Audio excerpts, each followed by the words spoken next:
Bonjour et bienvenue sur la formation Blender. J'espère que vous allez bien. Alors aujourd'hui, nous allons voir le node Bevel.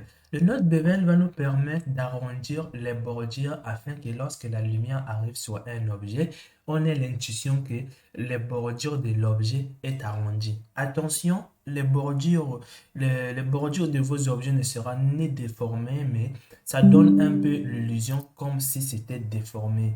Donc c'est ça. Donc, vous allez pouvoir arrondir les éclats de la lumière ou l'effet de la lumière sur les bordures. J'espère que vous avez compris. Nous allons reproduire ce projet pour vous expliquer comment utiliser le node Bevel.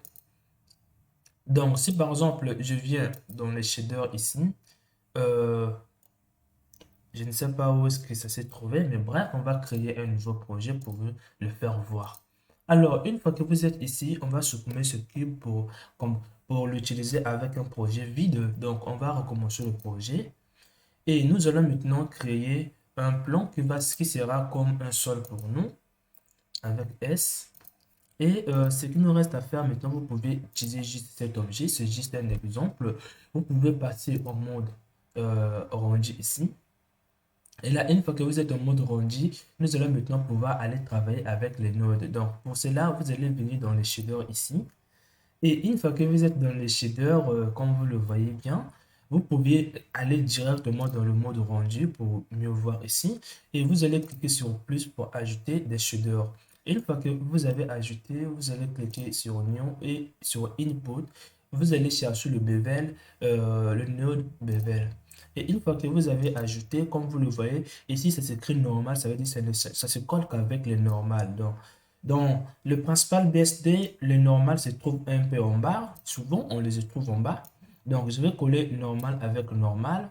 Et là, lorsque je les ai collés, rien de bon ne s'est passé. Donc, pour voir un peu quelque chose qui s'est passé, vous allez faire deux choses. La première des choses, c'est changer d'abord la couleur de votre objet. Et là, il n'y a toujours rien. Et vous allez passer un cycle pour mieux voir comment donne cet effet.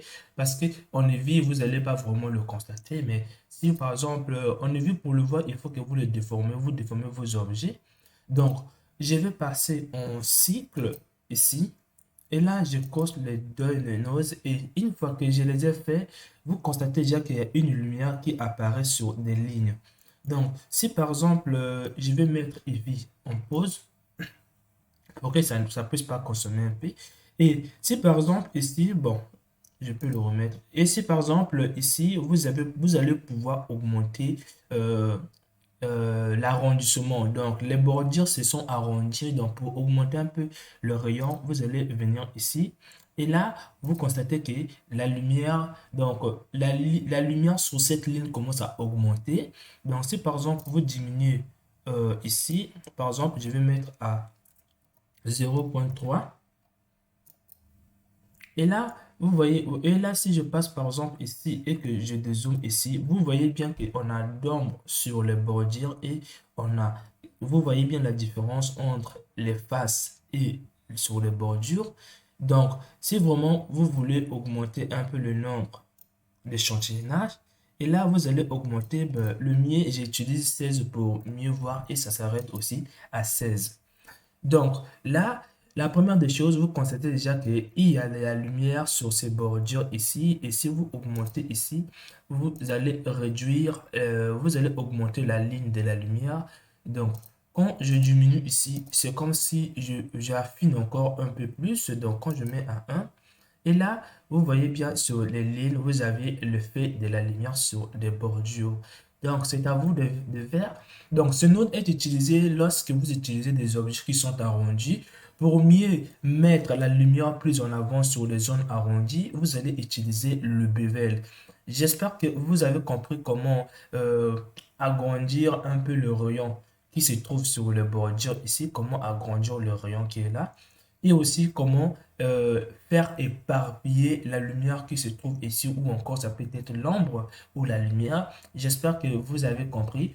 On se retrouve dans la prochaine vidéo. Donc si vous revenez ici et là, vous commencez à voir, à bien voir la ligne du bevel qui sont là. Donc c'est comme si ça s'est arrondi notre objet, mais à vrai dire, ça ne s'est pas arrondi. Donc, je vais revenir dans le shader. On se retrouve dans la prochaine vidéo auquel je vais vous expliquer le node caméra data et puis ça viendra ainsi de suite.